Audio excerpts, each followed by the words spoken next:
When you're working on stereo photos in Photoshop, there's certain things that you do all the time, such as flipping an image so you can view it as a parallel image or as a cross-eyed image. If you're going to do something often, you should create an action. When you're working in stereo, one thing you want to watch out for is set your ruler. Double-click on your ruler and set the ruler to %.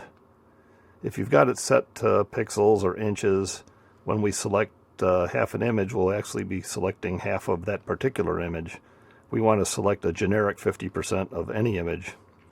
So what we need to do is select half of this image and move it to the other side.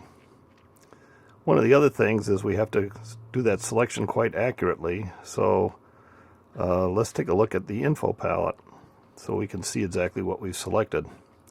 So now let's do the action.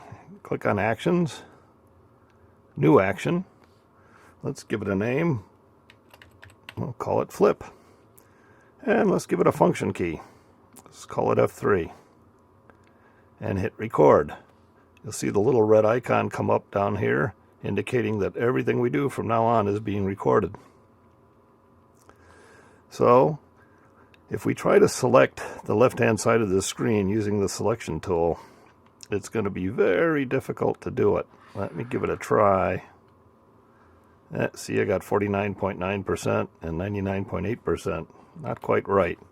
So to make it easy, just select Fixed Size, set your width to 50% and your height to 100%. Then you just need to click on the image and drag it over to the left-hand side. Now I've got a perfect 50 by 100% selection. So I can say copy the left-hand side of this image. Now I want to paste it on the right-hand side. Let's put the selection back to normal, then go into Select Inverse. This will select whatever isn't selected, which is the other half of the image. So now all I have to do is say Edit, Paste. So I've just pasted the left-hand image on top of the right one. So I'll go back to the background image and select the right-hand side. We'll go back to our fixed size selection, select the right-hand side, and copy it. Inverse our selection, and paste it.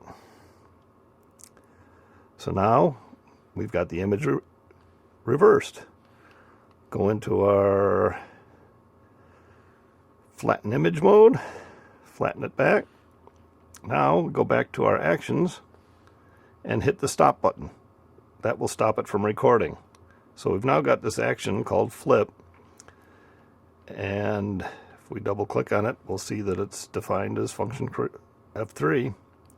So from now on, if we want to flip an image, all we got to do is hit F3, and magically it will do it all by itself. To make it a little bit easier to see, this is the right-hand image, and this happens to be the left-hand image. So now if I hit F3, you see it flips the image. Hit F3 again, flips it back. So it's that easy to make an action in Photoshop.